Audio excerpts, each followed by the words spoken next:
See how simple that was? It's so simple. So, I'm Chris. We're live. You are tuned into another conversation here on the Long Box Punk. That's me. I'm the self-proclaimed punk. He is Sean Wood. And Sean, man, I appreciate you hanging out with me, spending some time on a Tuesday evening in the midst of everything else that's going on. The fact that you took some time to hang out here and talk about comics is just super rad. So thank you for joining me here. thank you. Before we get into the meat and potatoes and all of the nitty gritty comics and all the things, I would love to hear your origin story, as it were.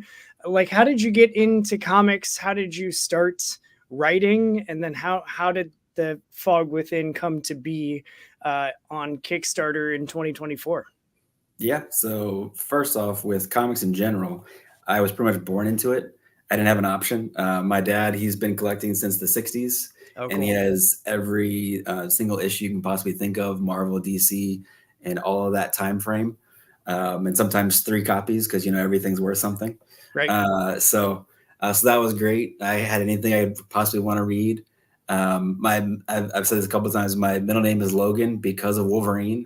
He told my mom that after it was already on the paperwork, and so I didn't have an option. It was always in my blood, so that's how I've started reading comics. Grew up, as a kid, getting it every once in a while. When I became an adult and got married, actually, is when I really started collecting. So I moved in our house that we're in now 15 years ago. Feels like forever ago. And down the street was the comic store I used to go to as a kid, and I started getting the Wednesday pull list, and it's been going ever since. That's awesome. So, yeah. Did you have do you remember any specific standouts from your dad's collection that you were like, I need more of this? Yeah.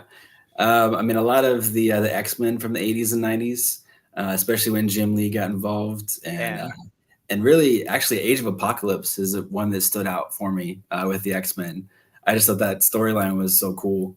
Mm-hmm. So yeah, X-Men, Spider-Man, Batman, of course, as a kid, that's the easy go-tos. Yeah. Now more indie or Image, IDW, Boom, stuff like that, like Hellboys and things of that nature. But yeah, when I was a kid, easily, with the Batman show and the X-Men show and everything, early 90s, it was just an easy switch over to that. Yeah, that was a time, so I'm pretty sure we're very similar in age. That was a time that was very easy. Like, you couldn't turn on the TV without seeing something comic book based, or you couldn't, even my mom used to buy me 3 packs of comics when we would go to the dollar store in our local mall, and they just had a whole wall of bagged comics that you could buy 3 for $1. And so that was her way of buying books for me. And then my dad would take me to the shop. And so that's, I love that your middle name is Logan. Had I had a son, I don't think I've ever said this in a public forum. Had I had a son, his name would have been Logan Scott, because Wolverine Cyclops. Nice. Not just because of that, but it's a really cool name. But also, once a friend of mine was like, "Oh, cool, so your kid's gonna be Wolverine Cyclops," I was like, "Actually, that makes it even better. You're right." Awesome. So that's awesome. So so you've always been around comics, which makes it a natural transition into getting more immersed in being a fan of them and then wanting to create and write comics. So how did the process for you start for writing comics? I know I want to talk to you about the Scott Snyder and Brian Michael Bendis classes that you took, but how did you even get to a point that you wanted to hey, I want to write some comics of my own? Well, I've always thought either comics or, show stuff. I've always loved writing and the writing of these series and everything. I never thought that was an option for me. I never saw an avenue into it. My day job is retail. I'm a manager at a retail store. So, I really went crazy with my dreams and everything. And I've always had that mentality. I need to make money and I need to, do this and that. So I couldn't do that because that would take, years upon years to do anything. And really the first thing that made me realize, and it was like a light bulb type moment, was I was reading The Walking Dead Deluxe, and in the back of it was his outline, just one line per page of what it was supposed to be. And he goes into depth of explaining what he was going for and what he was going to do with the actual script. Mm. Crap, it's that easy to start.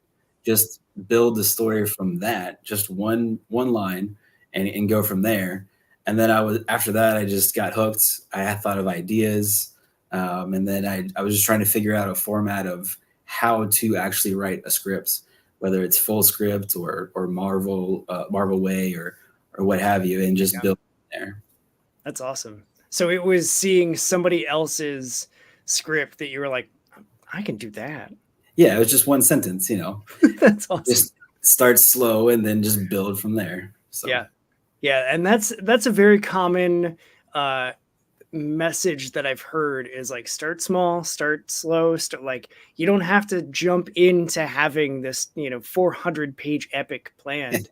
Like write a solid 6-pager and then, maybe check out like anthologies and maybe talk to right. people and network and do it. And, along the way, it's like a snowball. You can't help but pick up things from everybody that you work with and talk to. And I think it's fascinating that it started by looking at some of those Walking Dead scripts, because I'm a junkie for looking at like those behind the scenes. Right. Like if you show me a script and then I get to see the pencil, like the thumbnails, the pencils, the inks, and then the final finished page, that to me, it like I'm the person that creators do that for, because I love seeing the process, especially as I get further and further into just the industry in general, and not just, I'm by no means a casual comic fan, but yeah, I love that stuff, because it's like seeing it on paper, you're suddenly then thinking like,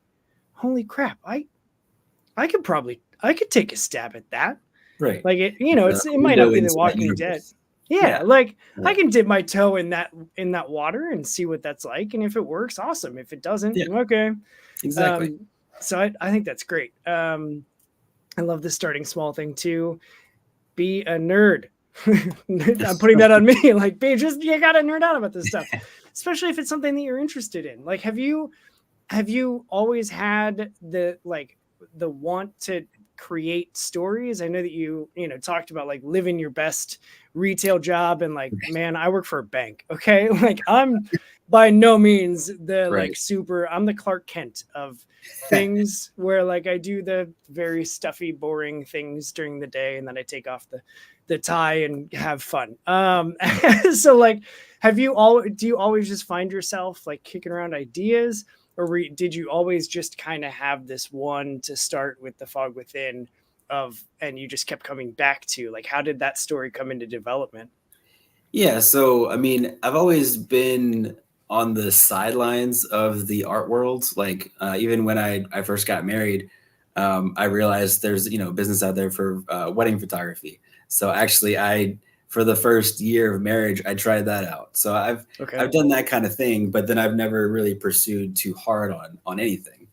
But with the Fog Within, basically, so I already read The Walking Dead Deluxe. I already realized there's an avenue, and then maybe a week or two later, I'm a runner. I've got all these medals behind me, just participants, no wins, just participant medals. But I was training for marathon at the time, and it was a cold, foggy day. And I just had this crazy thought, because when you're running for 2 hours or so, your mind just wanders. Yep. So I just had this crazy thought: what would happen if I went on the other side of this fog and I was somewhere else? What would it look like? And then that's how this idea came to be. I just kept on going, and I just couldn't stop thinking about it. And it was just nonstop, just writing all the time, just figuring out ideas, and then going with the actual scripts from there. That's awesome.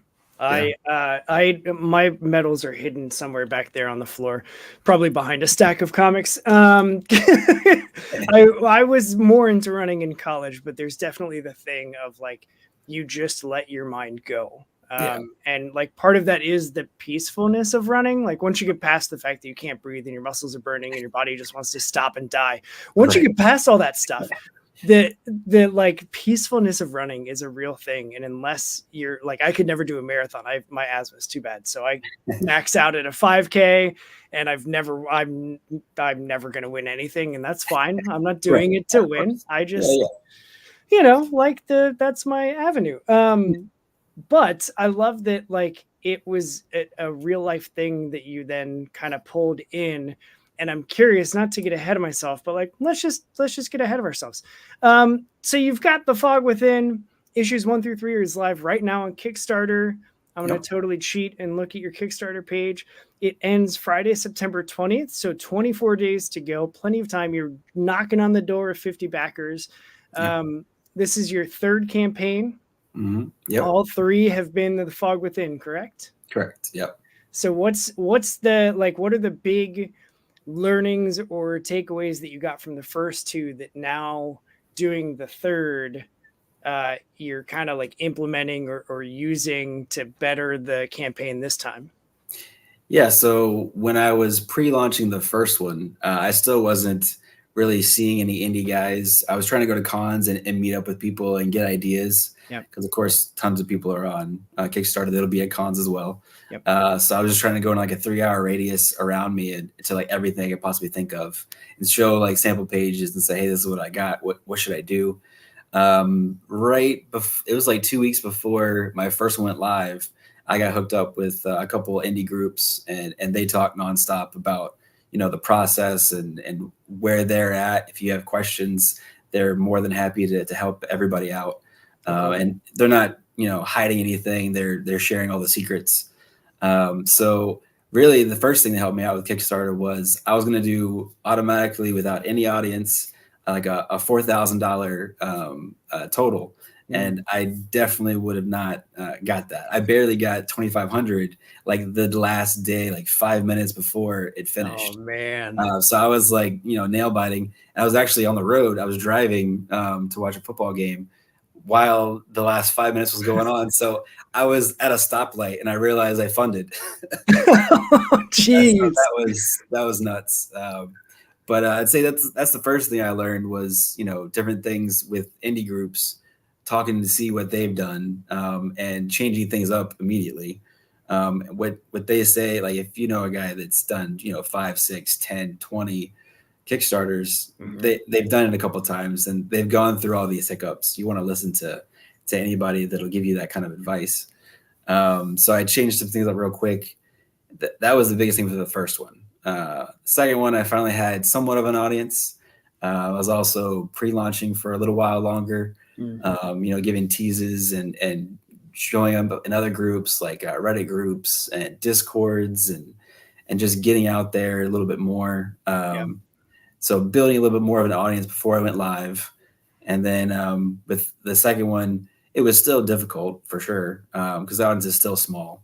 But the people that backed it and liked it the first time came back. And then this third one, I've learned a lot of things from like Comics Launch podcast and things of that nature with all these indies, and I've implemented all that on the page. How I say things, and things of that nature, and it's building. Every issue has been building a little bit more of an audience, and it's been great. So that's cool. Yeah, I will say, like looking through the campaign page, I love how it's like very clear what you've got and what you're presenting. Like you've got, here's the story, here's some covers. Got some excellent. I love the cover C by Victor Medina. Like that just is a brutal looking cover. Oh yeah. And then you've got the sample pages, so you get to see like what the artwork looks like inside the book. I have definitely been duped before by covers and like that cover looks freaking awesome. Right. And then I get the book and I'm like, this book looks nothing like the cover. And I've hated that, like in general, like not even just indie, but you see a cover at your local comic book shop, and you're like, "Oh crap!" And then you're like, "No, that's not the same guy." Yep. I didn't want to do that. So my first cover is actually David Dion. He's my interior pencil and inker on all 3 issues so far. So I wanted that to be the first representation of this is my book on the outside and on the inside. And then of course variants with different cover artists too. Sure. Yeah. So what's your take on variant covers? I don't think I've ever asked anybody this. I'm not a huge, like I say I'm not a huge, but then I end up picking up a variant cover instead of the main cover, but like, Mm. what has been your experience with have you done variants, like 3 variants for each of the Yeah. prior issues? Yeah.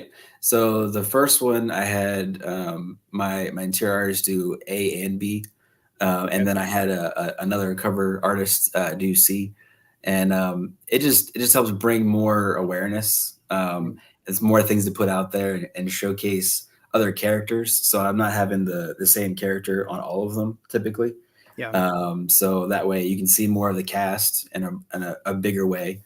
Um, so I've enjoyed it. It's a lot of fun thinking of all the ideas. It makes it difficult sometimes. You're like, "Oh, crap, I need 2 more ideas. They're just going to be explosive. This first one's great, but how do I, make it that much, higher, Yeah. the level?" But yeah, I've enjoyed it. I haven't had a ton of people get, the variants. Most people are there for the story, and I'm all for that. That's awesome. Yeah. They just want to support and read everything that we've already done in general. So I'm for it either way. I could go both ways, honestly, on variants. Yeah. Yeah. I like, uh, even from the big two and a lot of like the upper level indies, I'll call it, like the Image and the Dark Horse, and Yeah, even like Valiant, who I love. But like Valiant got out of control with some of their they had like a variant K, and I'm like, come on, like, do we really need 17 covers? You're not going to recreate X-Men #1 with the 4 variants. Like, you're not going to do that. So please right. stop trying. Like, just give me. So I like that you only have the 3, because for like, if somebody were a variant collector, you've got a tier that you can get all 3 covers, and like, that is way more manageable than like, yeah, I have 17 covers, and 3 of Right. them are, whatever insanity that like, everything has its audience and everything has its Yeah. place. It's just not, that's not why I'm here. Like, I'm here for the story. I'm here, give me the book. I want to read it. I want to digest it. I want to chew it apart. I want to, Right. sit on it. If I get a cool print, something like that, like, awesome. But Yeah. I don't need to have 3 copies of the same book. I don't Yeah. That's just my personal preference. I'm also in a different spot collecting, where I'm out of space in my office for long boxes, and I keep bringing home comics. And every time I get the side eye from my wife, I'm like, okay, I love you. Yeah. The same exact thing. Yep, yep. Yeah. Also, speaking of wives, I love that when you mentioned when you started like really collecting for yourself as an adult, it was after you had gotten married. Yeah.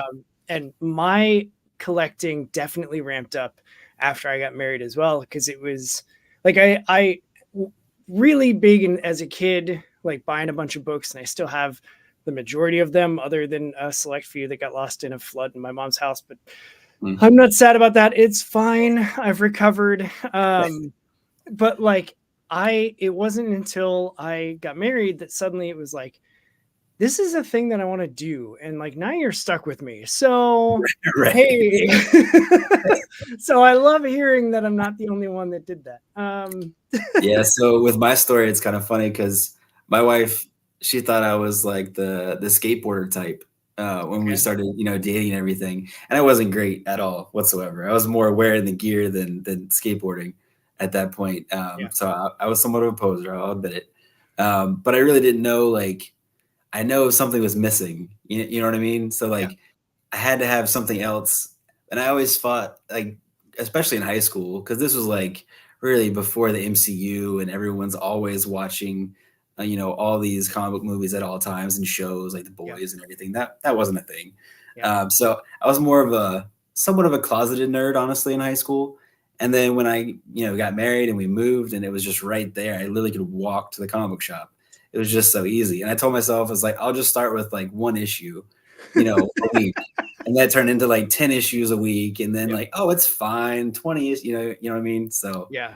I um, can't miss this series, and yeah, this is only it's a limited. It's only going to be 5 yeah. issues. So And I'm I'm going to not. miss, they're going to talk about this one page, Yep. like in 2 issues later with a tie-in. I got to know what actually happened instead of what they're just talking about.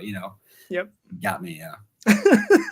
It would be way too dangerous if my local comic shop is a 40-minute drive. So I Oh, have to be intentional when I go. I have a backup one that's like 20 minutes down the road, but it's like half the size. oh And I yeah. have it, the one that my local one is the one that I used to go to with my dad. So Nice.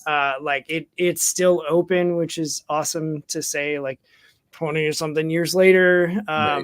And it, like, I still walk in and it's owned by a different guy now, but like two owners in 30 years. Right. And Awesome. I walk in, and at this point, like, shout out to Queen City Comics. Nice. Like, I walk in and Jeff knows me, and he's like, "Hey, Chris, here's your stuff this week." And I'm like, "Yeah, Right. thank you. Oh, sorry I wasn't here earlier this month." Well, it's funny you say that too, because so the one when I was a kid, I'm basically in the same neighborhood that I grew up in. Like I Okay. moved away, like 20 minutes away, and then when we bought a house, we moved like 2 or 3 blocks away from the house I grew up in.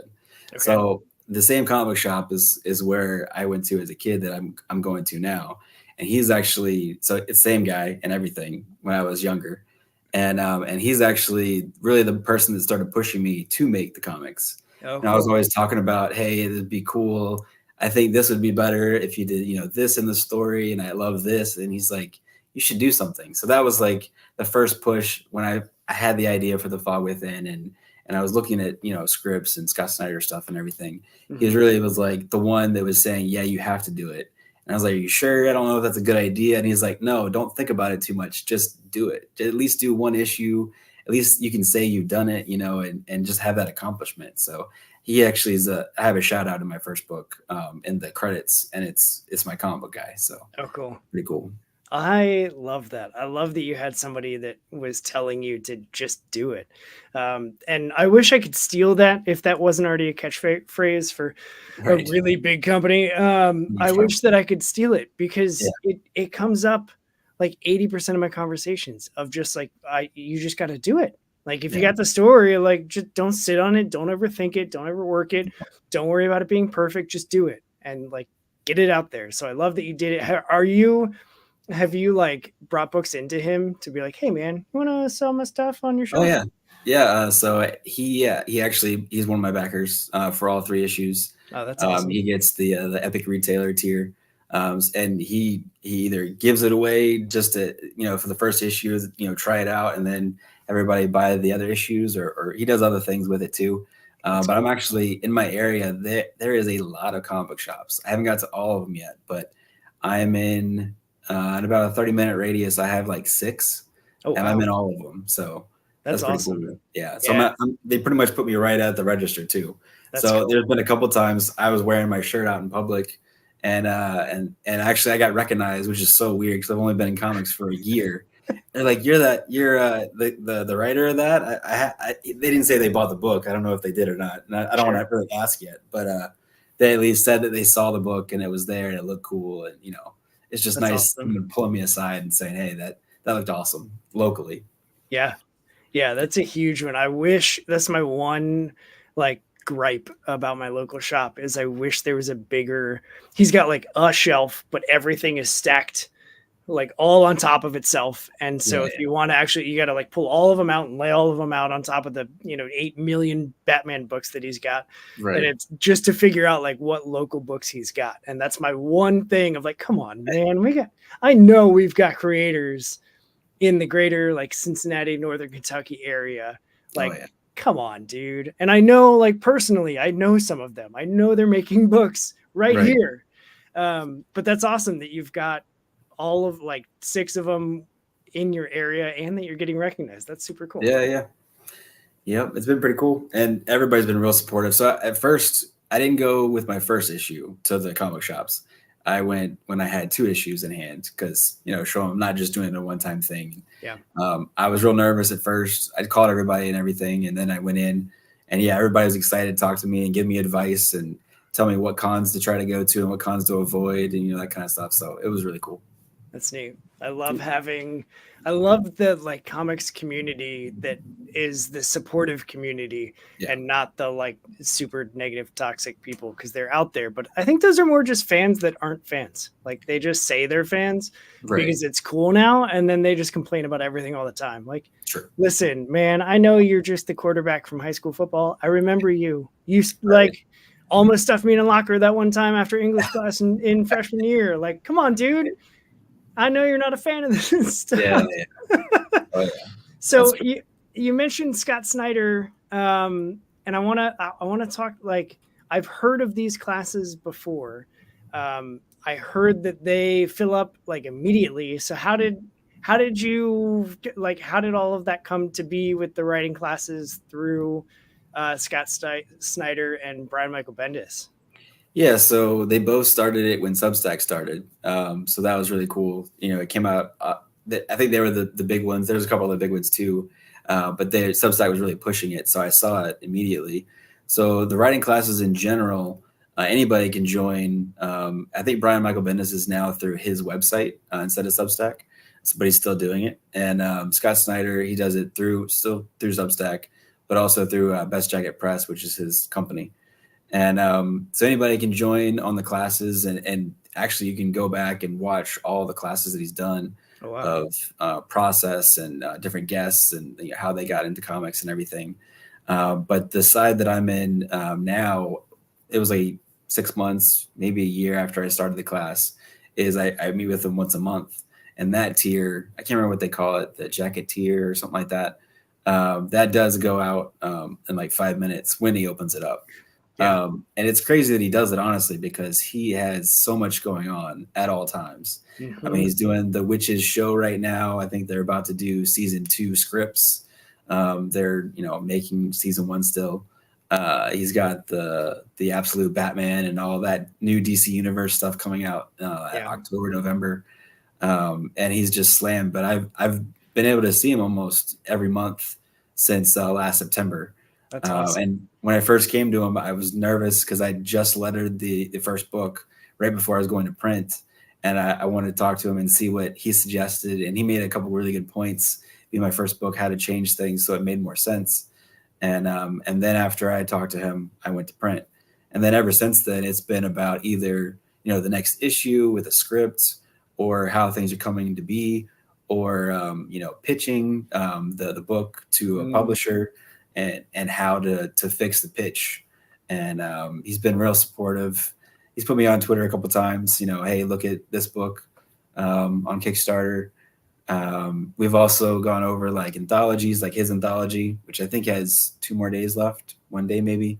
Okay. I'm not sure, but they're doing that right now on Kickstarter as well, which is really cool. That's everybody that's in the class is in that book. Oh yeah. Okay. Yeah. So I haven't got on that anthology yet, but I have a story that I'm hoping might be in issue 3 or 4 for my universe actually in there, which would be really cool. But trying things out, and then he's really trying to push me now. Okay, we've talked about The Fog Within. What else can we talk about? What's a new story that he can help me form, and keep on going with other things? So we'll see how that goes. I have an idea, and I'm trying to figure that out now. But still, right now, I'm just doing the first arc of The Fog Within, which is issues 1 through 4. So Okay. this is the third one. I'll have one more come out in hopefully February or March to do the arc finale on this, and then who knows what I'll do from there. Start a new book or continue on with just The Fog Within. Either one, we'll see. That's cool. Now, is there after the 4th issue, is there a plan to collect all of them? This is Yeah. for me question because I'm a trade waiter at this point. Like Yes. again, I'm out of space. So, So so are you gonna like collect and offer the floppies, or are you yeah. just like, nah, we're just doing floppies at all? No, it'll be a trade as well. So I'm hoping February, March will be issue 4, and then after that, maybe by the time I go to print and just send all those, I'll pretty much immediately do a trade, maybe June, July, something like that. Cool. And then keep on going. And that'll also help fund, to continue, because making comics is not cheap. Turns out. Yeah. Yeah. When I first started, it was funny. I'm glad I had this thought when I started because I never would have continued, I think, with that mentality. But I thought, oh, well, there's nobody doing this on Kickstarter. It's not that many people doing books. So I'll immediately make 4,000 or plus and, make some money and then just keep on building. Yeah. That's not how it works. That's not it at all. So, but I'm glad I had the mentality so that it would push me to make the book. And then now I know what to expect and what I should be doing and how to prepare and everything. And then I love it so much that I'm definitely continue. That's awesome. So tell me about the current Kickstarter. I know we've briefly touched on kind of the ideas and some of the themes, but tell me about the Fog Within and the series as a whole, and then what we've got planned for issue 3 leading into that would make it the penultimate episode issue. How's that for a big word? Penultimate. That's a 4-syllaber. I'll take it on a Tuesday night. So tell me about the series and the story and the characters that you've got. Cool. So the Fog Within, the way it starts is there's a cataclysmic event in the present around Hunter and the town of Brooks. A couple days later, go figure, he's on a run, and he all of a sudden runs through some fog, and he's in the future 26 years. He has no idea how he got there, and the way I wrote the first issue was Hunter's figuring out while the reader is figuring out as well of what this universe is. Of course, there's a lot of mystery involved. I don't really go into, hey, this has happened and this is why. Of course, that's no fun. Yeah. But there is a prophecy involved that happens at some point in the present to the future. And they know that he's going to be there at some point. So these soldiers called the Swarm are there. They're kind of like our Foot Clan type of character. And these elite rebels, which are against the ruling regime at the moment, has taken over. The government's not there anymore, and these elite rebels take in Hunter before the Swarm can, and the story continues from there. So in the second issue, he's learning about his ability that he has the fog, and how that works, and these rebels are teaching him. And there's also with these rebels, there's side stories with these elites. They know what they're doing. They've been there 26 years training, basically. So they're going in to save these certain people, and something happens and pushes the story along to issue 3, which now we're in. Hunter knows his abilities. He knows how to control it, or so he thinks. He meets the person that was prophesying this, everything about him, and something goes crazy when they meet. And I don't show that in the pages. There's a spoiler panel that I had to black it out. I didn't want to, but I had to, so it wouldn't ruin it. And I will say that someone dies in this issue. One of the main characters. I did put that on the Kickstarter, that one of these 6 people will die, and it causes Hunter to go in this rage, and he finds his inner fog and goes after the ruling regime, which they're called Schism, on his own, which is not a good idea, but he does it anyways, and see if he can take them on by himself. He doesn't want anybody else to get hurt, and he feels responsible. This is like his family away from his family kind of thing. So he goes after them, and we'll see what happens. That's great. I immediately had just a draw to Epsilon because she's just a badass, and the punk rock hand on the shirt and the fishnets and that all fits the vibe, and the colored hair, which also happen to be my wedding colors, the purple and teal. Oh, nice. But yeah, so it, like I was immediately drawn to her of just like this. So you better not kill her off for me. Oh, yeah. Okay. Well, I know it's already like where's production on issue 3? How far did you say? Yeah. So we have like 2 pages left. So by the time the Kickstarter is over, everything will be done, but all the lettering, and which takes like a week or so. So pretty much by the time I get the money, we'll be doing the lettering and we'll do the printing. And I have on there for December that it'd be shipped, but I hope it's going to be like October, November. I just did that just in case something crazy happens. You never know. Yeah, But that's it's pretty smart. much done. I get pages. It's crazy doing the Kickstarter by day and doing the comic, getting, the inks and the colors and approving things and going to my editor and everything. It's nuts. But Yeah, I also don't want to wait till I have the money and then 6 months to a year later come out with the comics. So yeah, I can't do it in a month like, your local comic book shop with DC and Marvel and whatever, but trying to do it as quickly as possible because that's what I would want to. So yeah. yeah. I love that. Yeah, when you were saying that issue 4 is going to be coming in the spring, I was like, "Geez, that's Yep. breakneck, man." Because I know a lot of the creators I've talked to, because of just the timing, and especially if the artists are in other parts of the world, it makes it even sometimes a longer process, and all those things coming together. How did you and David get, like, how did you link up? How did that happen? Yeah, so I really had no idea how to start. So I was watching all these YouTube channels and trying to find, just where to find anybody. People were saying like you can try to find in Reddit or try to find, of course, on Facebook, on like Portfolio Day on Twitter and things like that. And really, where I found the most success was on this one Facebook group that has Mhm. everybody. It's got editors, letterers, colorists, inkers, pencilers, digital, whatever. They're all there, and they're all posting all the time. So really, I had my script at this point because I know I couldn't start the process until I had a script complete.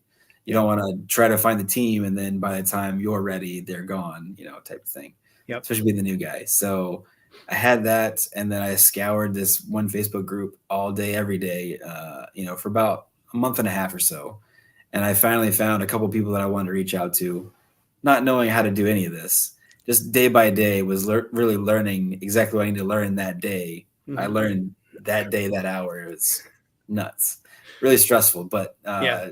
definitely by the time things started to pull together, it just made sense and it got easier. And definitely with the third issue, it's easier now. But I knew I wanted traditional or try to have traditional because I know it's gonna cost more. But I was always love that look.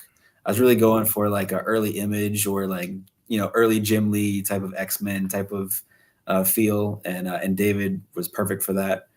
And at first, in the first issue, he was just doing the penciling. He was just a penciler, and I had to find an inker and then the colorist, and I found them all in this group, and it was great. And by the second issue, David loved the story enough. He was like, "I want to be the inker. I'm going to start trying to do inks now, traditionally as well." That's awesome. And I was like, "Yeah, I'm all for it," because I loved his style. Yeah. And really, it's crazy what he does because he actually. So when we were doing the first issue, he did the pencils for each page all in one day. So he'd give me like the layout and say, "Hey, is this work?" I was like, "Yeah." And then like 4 hours later, he's got the complete page. Well, now he does the penciling and the inks, so he does more of a broad stroke kind of basic pencils, Okay. still more than a layout. But he says, "Is this work?" I say yes, and about 8 hours later, the pencils and inks are done for each page. And there's been days where he's behind on things because he's doing other projects too, not too many, but a couple. And he's like, "Hey, today I'm going to do 2 pages, pencils and inks." So I'll message you, 9 o'clock in the morning. By 10 o'clock at night, I'll have 2 pages for you. And it's nuts. I don't know how That's he does it. insane. Yeah, That's this so is wild. this is his day job. So he quit doing anything else. I think 2 years ago, Okay. maybe almost 3 years ago now. And he said he didn't know if he was going to be able to make it, but he knew he was a good artist and he could just get better and better. And that's what he wanted to do. So he took a chance, and he's crazy busy at all times now. So That's great. awesome. That's the, like, betting on yourself and making it happen for yourself. Yeah, That's the dream too, man. yeah, Like, oh just yeah, making comics all the time. that's insane. That would that would be awesome. So uh you mentioned the how his artwork fits the, like, 90s nostalgia superhero books. And I definitely was picking up those vibes reading it. And I was going to ask, like, did a lot of the Image stuff, and maybe it's probably a better question for David, but was like, as you were talking to him, was it like a, hey, I know that your art style looks this way and I like it because it reminds me of these like 90s like superhero books that were coming out at the time, and that's the vibe that I'm looking for? Or like, was it you talking to him and trying to get that out of him, or was he like, this is like my sweet spot, this is my Right. jam, and you were like, that's the one I need? Yeah, pretty much. Yeah, so he definitely has a distinct style. Like he doesn't change his style for different books or whatever. And he has his biggest thing is action in general.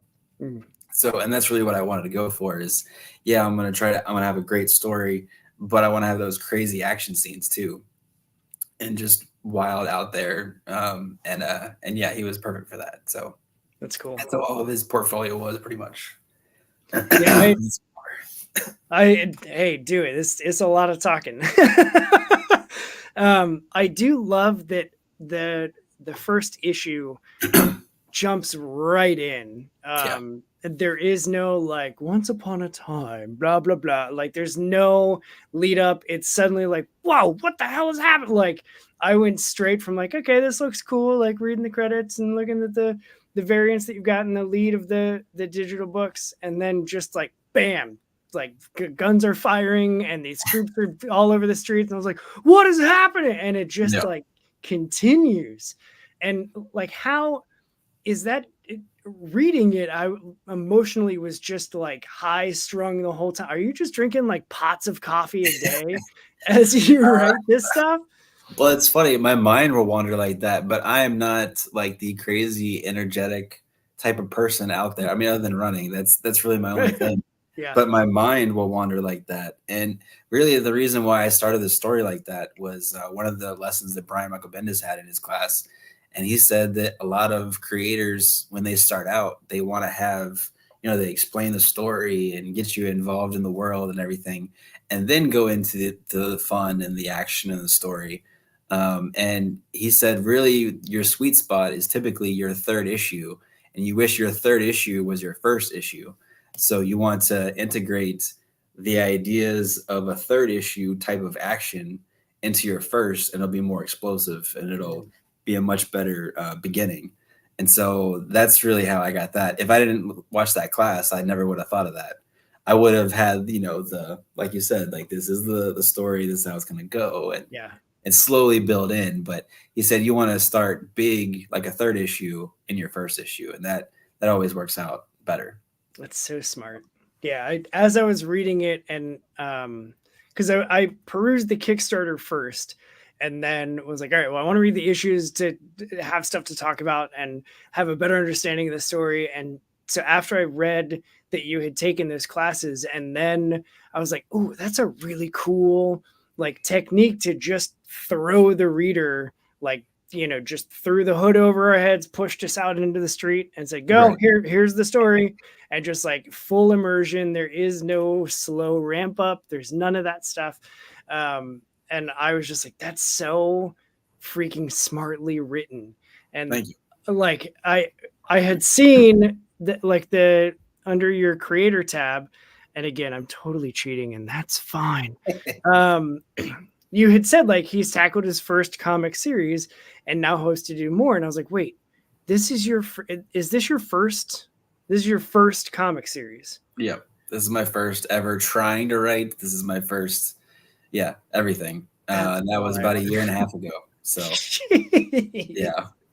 Well, it doesn't read as if it's your first one. Thank you. So, and it's probably in parts that your comic shop owner saying, just do the thing. And in part, like all the work that you've put in to take the class, like watch the videos and learn. And I didn't realize that you were doing like one-on-one conversations with Scott Snyder. I don't know that I would ever get used to that. Oh, and it's crazy too, because he still meets with a lot of people. It's not just me, and everything. Yeah. So I didn't know if he would notice me outside of the one-on-ones.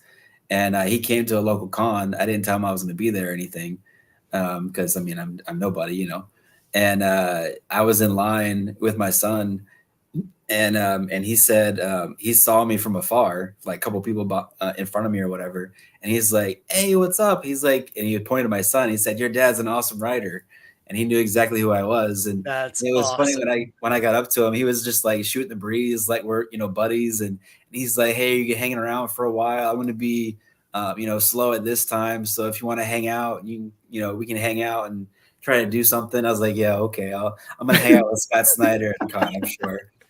Right. But I appreciated the gesture, and yeah, he was really cool. That's And awesome. one of the people, like, holding up the line, saying, you have to stand here or whatever. He's like, "Oh yeah, move him out of the way. He's in my class. He needs to be over here." And it was really cool. That's neat. It definitely made my day that Yeah. he recognized me, not just seeing my, the 5 minutes of the month. Because, Right. like I said, I don't know how he does it. He definitely has a passion to talk to writers. Yeah. It's inspiring because he's all over the place, like with books everywhere.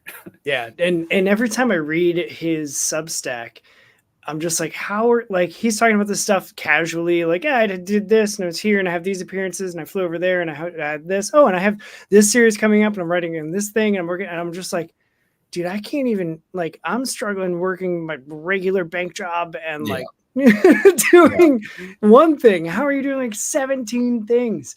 Some yeah. people are just built different and more power to them. I am One not of the one of those. times, it was funny. So I think it was June. I had my 5 minute meeting with him, and his assistant Tyler.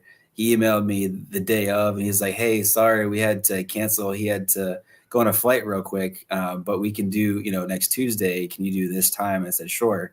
Well, come to find out, the reason why he couldn't do my one on one was he was getting flown to California to be behind the scenes on the Superman movie, and that was when they were all watching.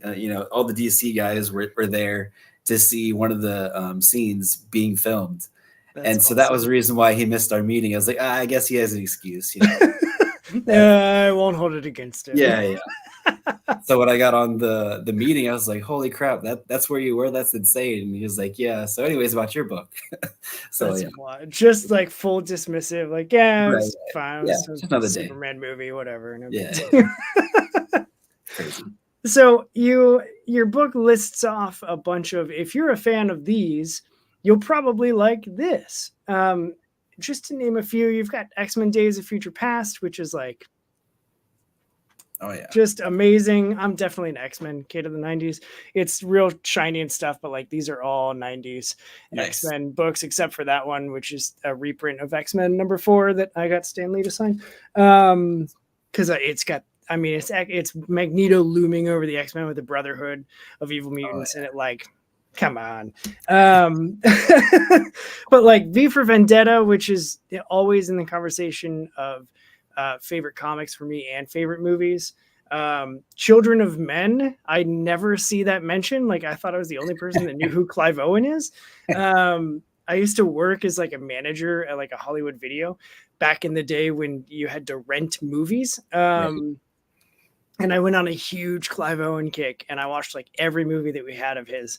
And Nice. Children of Men was one of them that I was like, I need to buy this immediately. This is fantastic. Yeah, it's insane. Um, Superpowers, rebels, dystopian future, like all the things that are checking all of the boxes for me. If you threw in a little bit of horror, I like that's it for that. That you just listed everything for me.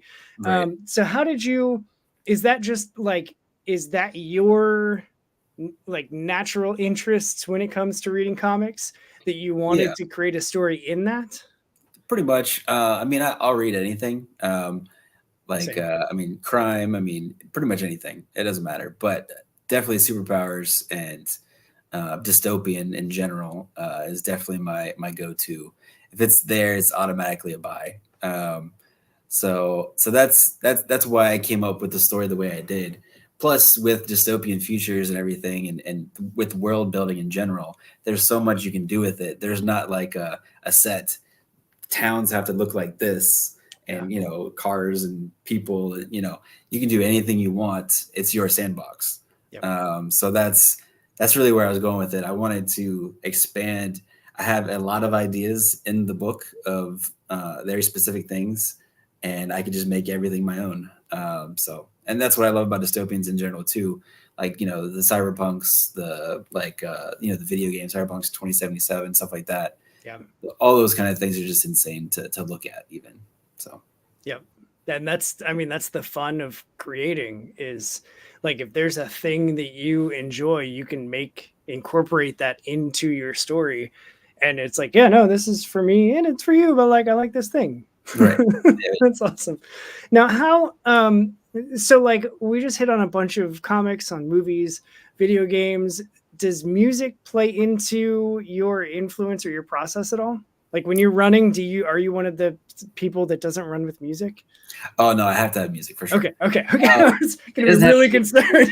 It doesn't have to be anything specific, but it's more like hard rock in general, of any kind.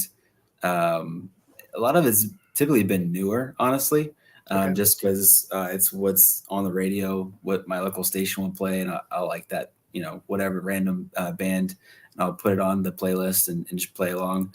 But yeah, so that's how I kind of got the speed of the book, how it's so action packed. A lot of times, it's the same kind of the music that I like is that kind of speed. So that's, yeah. So I would say that would be where I got that. Okay. Now, if you had to guess, we're going to get into your character building trivia here. What would, if Hunter had been like riding in a car with the radio playing, what would he have been listening to before he got transported 26 years into the future? Because who knows what music is going to be like 26 years from now. Yeah. They honestly probably don't have too much music because they barely have food. Yeah. So, in my world, anyways. But I don't know, maybe like Star Set. Okay. There's I would say Linkin Park. I don't listen to a lot of Linkin Park now, but I have in the past. I would say Disturbed. Stuff along those lines. Okay.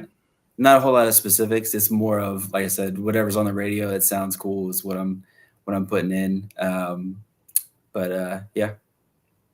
I love Starset. I accidentally saw them in concert. Like, I didn't even know they were playing. I went because my wife loves Breaking Benjamin, and so like anytime that they're in town, if we can afford it, we go.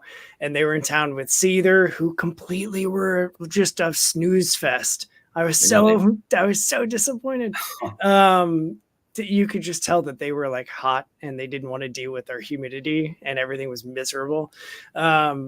But then Starset was the second band, and Lacey Sturm opened the whole show, who my wife also loves. But yeah, I didn't know Starset at all. And so like these people came out with the cellist and the violin player, and I was like, what is about to happen? Like, what are we seeing? And they came out and they all had the like space costumes on. And I was like, I love this. Oh yeah, it's pretty awesome. That kind of genre too, very specific too. But yeah, it is, and it's hard to quantify because it's so like melodic, but it's hard rock. But sometimes there's like melodic screaming. It's not just obnoxious, like doom metal. And again, if you like doom metal, I'm not hating on you. I just don't get it. I'd rather have horns on stage if it's me. But that's great. I love that you brought up Starset. We talked about that. We talked about this. Yeah, those are my questions. See how simple this was? You did great.